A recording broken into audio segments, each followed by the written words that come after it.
person without a vision for their lives lives a very loose life. But a person with a vision for their life lives a very narrow life. Welcome to Purpose Driven, where we look to inspire you to reach your full potential, identify your purpose, live according to your purpose, and reach your dreams.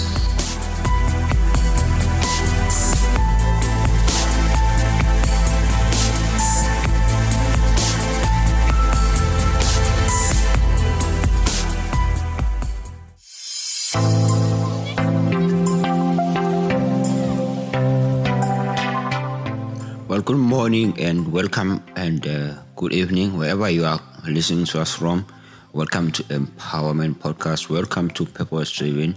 I'm Vilakazi. Thank you for tuning in. Thank you for taking this time. Thank you for being with us. And thank you for making us a choice of your podcast. I hope you guys are being blessed. I hope you guys are learning a lot. I hope you guys are being empowered, are being inspired, and getting equipped through a lot of topics and through a lot of information that we are sharing with you here on Empowerment Podcast. Remember, we are available for you 24/7, 365 every day of the week. We bring you different content. We bring you different shows that are going to inspire you, equip you, or even empower you to become the best version of yourself.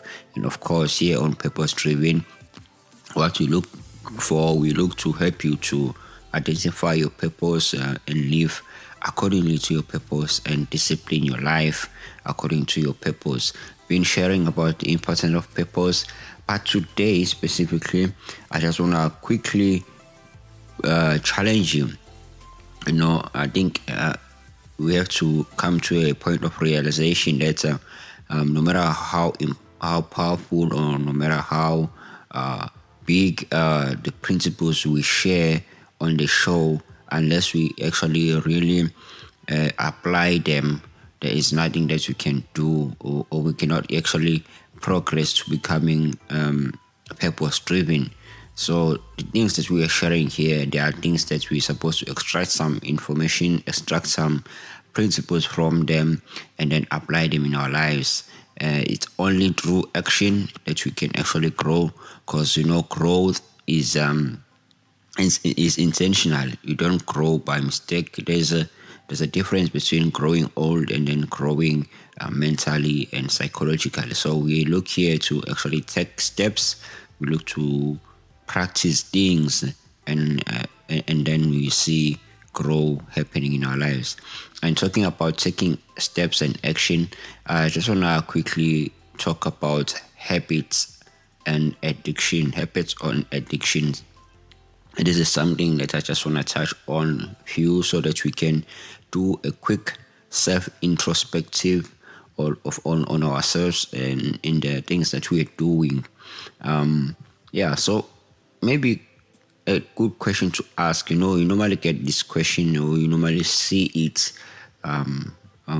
written on the interviews, or you write it on your resume, and you talk about what are your habits, what are your interests, and all those things. But I just want to quickly talk about what a habit is. A habit, I learned this from an article that I was reading a couple of I think years ago. I just want to share it a bit, and then we can extract principles from it and ask ourselves and see where we are in terms of habits that we have. Habits is a learned behavior that becomes reflexive over time. So this means that a habit is something that is triggered by certain contents. So an example here is that you may automatically go brush your teeth after eating breakfast or eating supper, for example. This is something that you actually have been developing over time, and now it's something that happens reflexively in your system.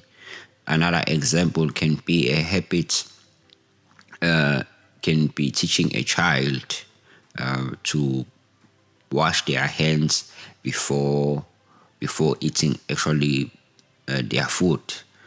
At first you instruct the child to do this regularly, and maybe you award the child by giving them praise.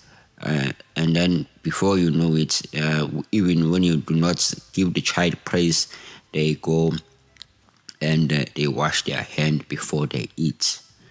A habit can be actually healthy, unhealthy, or neutral. So let's make an example of this. A healthy habit might be stretching from 10 minutes a day, like for example, to meditate and to reflect on your day as you begin. Set plans of what you're going to be doing, or set plans for a day or a week. That's a good habit to develop. And unhealthy habits, for example, maybe when you are doing an important task, you are distracted, and maybe by your phone.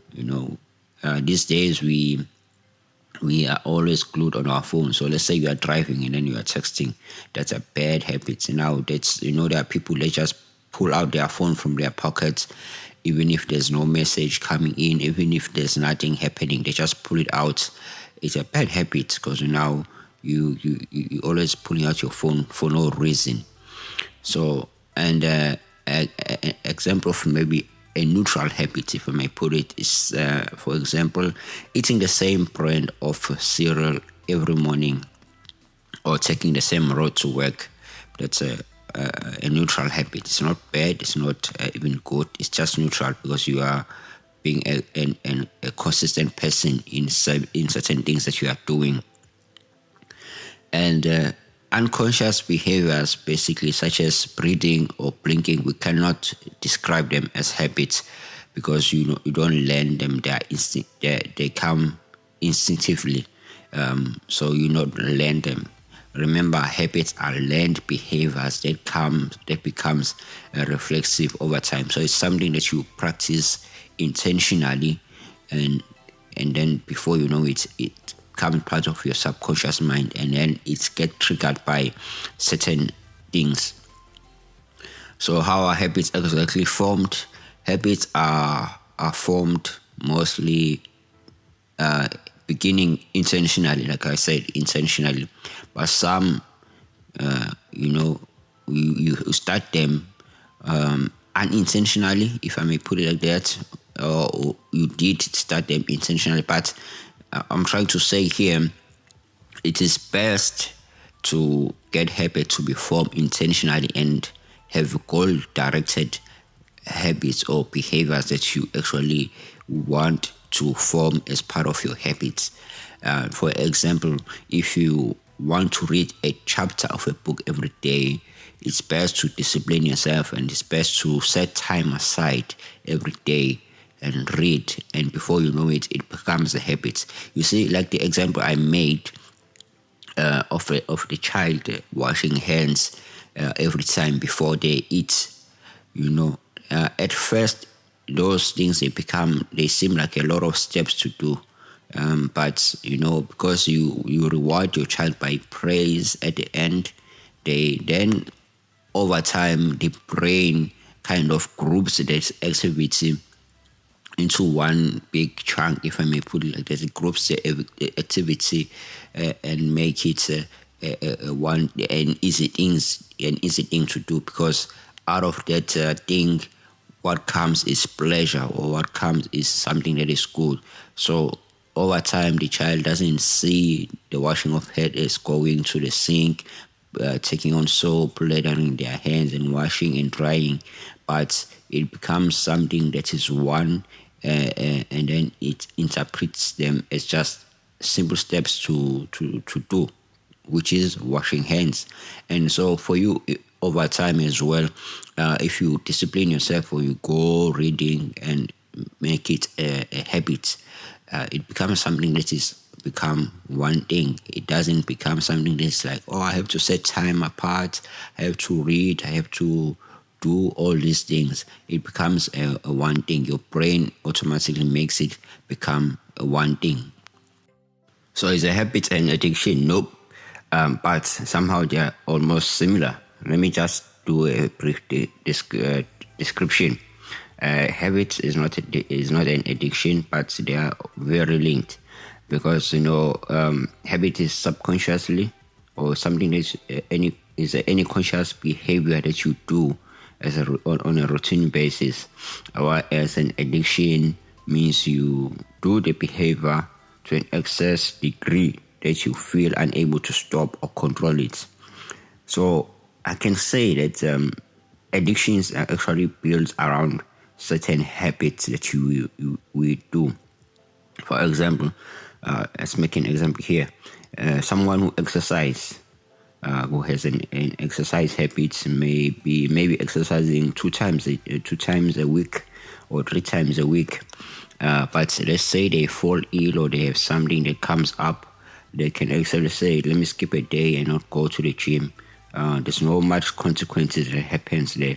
But someone with a exercise addiction, if I may put it like that, I hope there's no exercise so no one that has this. They on the other hand may exercise for a few hours each day, but they don't practice rest, because they feel compelled to go and exercise because they feel guilty if they don't go. So you see, an addiction has this thing, which means you are compelled to do something. If you don't do it, there's a guilt. But if it's a good habit, you actually are able to say, I'm going to skip a day, I'm not going to do it today. So how do we break bad habits? We can say an addiction is a result of bad habits, if I may say that. It's very difficult, but especially if you are deeply entrenched, it's difficult, but it's possible, because it takes a few things that you need to do. In fact, it has to take time first, because a habit that you've had for a long time is going to be more entrenched than a habit that you just had for a few months. So in most cases, it takes a lot of time, but it's actually possible, and actually it takes desire as well. You need to desire to break a bad habit. You have to use your will. You have to discipline yourself into quitting a bad habit.